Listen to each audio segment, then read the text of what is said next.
Hello, awesome people. Welcome back to my channel, Be Empowered with Ade. What do I want to talk about today? If you are not aware of that, today is World Health Suicide Prevention Day. World Health Suicide Prevention Day. And here is a challenge. How are you going to play a role in making sure that people don't die by suicide? There are some tips I want to give us based on my experience working on crisis line and suicide prevention line. The number one thing that makes people to want to die by suicide is because they are tired of the pain they are going through and they want that pain to stop. Like, if you have experienced pain before, you will know that it's not fun. But now when you are experiencing pain that is persistent and you are having a sense of helplessness, it may get to a state that you just want that pain to stop.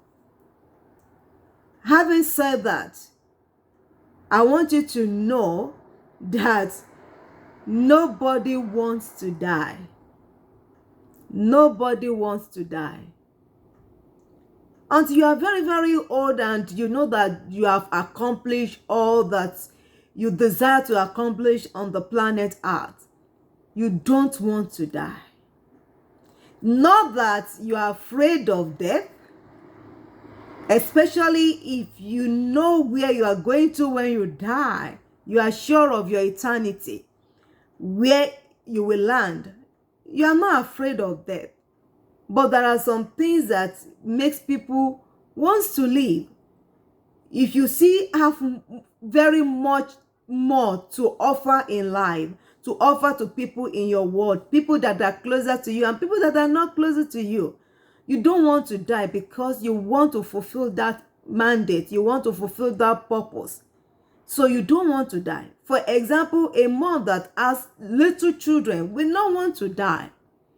You won't want to die because you want to be mom for your children until your children can stand on their feet without anything affecting them. You want to leave them when they are already adults because you know at that time you have fulfilled your role as a parent in their lives. And if there is anything that your vacuum will create, it will be the emotional attachment, but not that they are not able to survive. So many people make it jokingly that, oh, if I die, God will take care of my children. I know that God will take care of your children. But I'm telling you, it's good for you to be around and take care of those children yourself. So instead of saying, if I die, God will take care of my children, why not trust God to keep you alive in order to fulfill your role? What are we saying? Let's give people listening here. Let's give people listening here. Let's pay more attention to relationship. Most of the pain that people have is tied to relationship, being in a painful relationship, abusive marriages, frustrating marriages, especially for women. Maybe the woman don't have financial empowerment and everything about her, about the children are in the hand of the husband, and the husband locked the door to the to the finance house and put the key in his pocket every time. Not literally, but anytime there is money in your house and you don't have access to that money, you don't have that money. If your opinion doesn't count, how that money is spent, then you don't have that money. That is just it. So at times, people are so overwhelmed with such situations and they can't just cope anymore.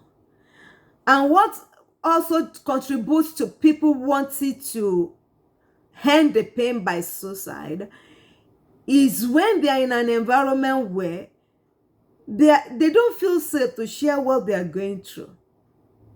You are blessed if you have people in your world that you can share your heart with when something, you know, is disturbing you. When something is bothering you, you have somebody in your life you can say, pray for me, or do you know I'm going through this? Even for them to give you a listening ear, for them to validate your experiences, for them to be able to shed more light to what you are overlooking. Because you know what? When you are painful, your ability to reason logically will be compromised. So those are some of the things that make people want to die by suicide. So if you are not having a good relationship skill with people, please, you may be sending them to early grave. If you are a boss and you are frustrating the life of people under you, you may be sending them to early grave. Some bosses are misusing their places of authority, and they are saying to the subordinate, I can make you, I can break you, I can waste you. You are in my hands. You are like a ball in my hand. I can roll you, I can throw you, I can tear you apart, I can do anything. Oh, you may be sending people to their early grave. They won't tell you, but they are sinking inside.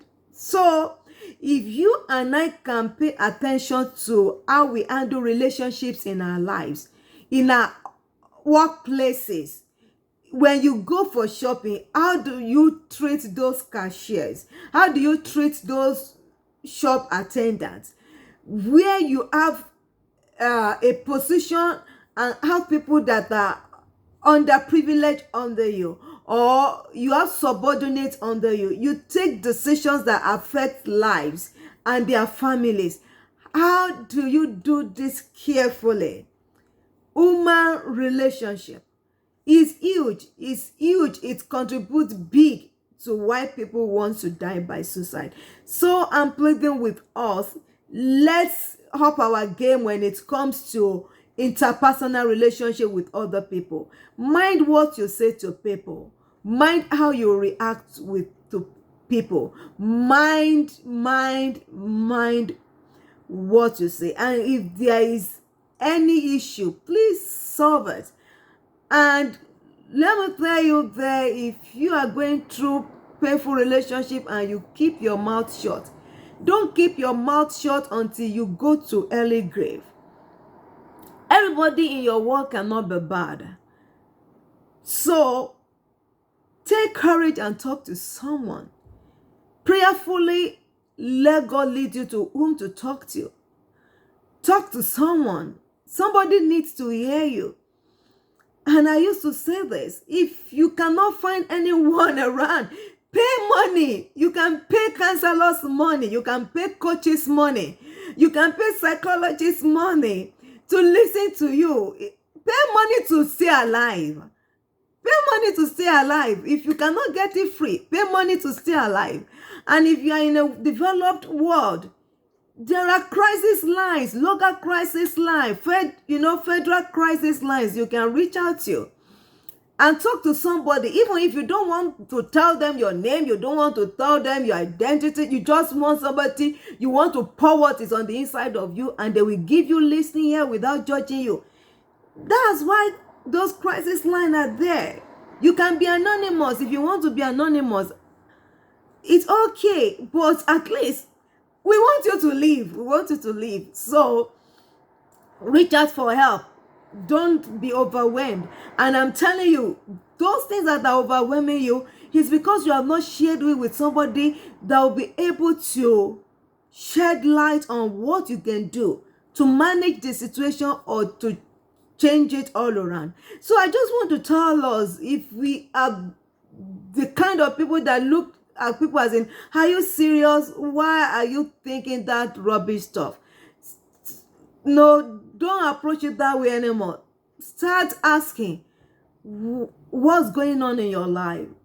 Why are you contemplating suicide? And if you have resources, you can refer them to those resources. If you know you cannot help them, you cannot handle what they're sharing with you, refer them to resources. Please don't let us shame people that are having thought of suicide. May you not see problem that will want you to die. One time somebody tells me that he was so sick. He was so sick that he was really desiring to die. He was really desiring to die. There was another time somebody said to me, not only me, to we women in a women group, that when the health challenge came and she was told the consequences of those health challenges if she undergo medical treatment, she couldn't imagine herself experiencing those consequences and living with them. She was telling us that she was telling God.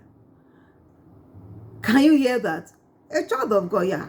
She was telling God that she's going for this medical treatment because that's the only solution she could figure out at that particular time. But it was a risky treatment. And she was telling God, I'm trusting you to heal me supernaturally, or let me go through this treatment and come out without the consequences. Because if the consequences come on me, I can't live with the consequences. I can't live a kind of life that when my children are bringing their friends, I have to hide in a house so that they will not see their mom. They can't see their mom, or to be mom that the children will not be proud to show again. She said you couldn't live with those and she said, God, please, you will have to forgive me if these consequences show up, that she will die by suicide. But God is a merciful God. God is a merciful God.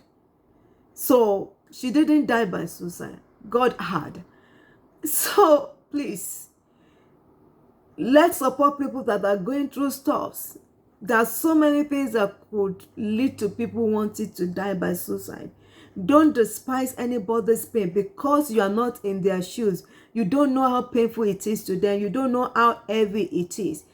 Pray for them, encourage them, shed light, refer them to resources, give them self-help books that you know can help them.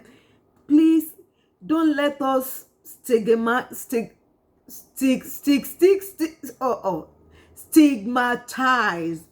people that have such thoughts. And peradventure, there are people in your world that somebody they know have died by suicide. Don't stigmatize them. They are going through a lot of pain. Look, for you to lose somebody through natural death is painful. Now, for you to lose somebody through unnatural death is more painful. So they have enough pain to deal with. Don't add to their pain if you cannot remove from it, please. Remember, it was World Suicide Prevention Day. Whatever you can do in your world to prevent suicide from happening, please go ahead and do it. And together we can make this world a better place. God bless you as you fulfill your part. See you in my next video. Bye.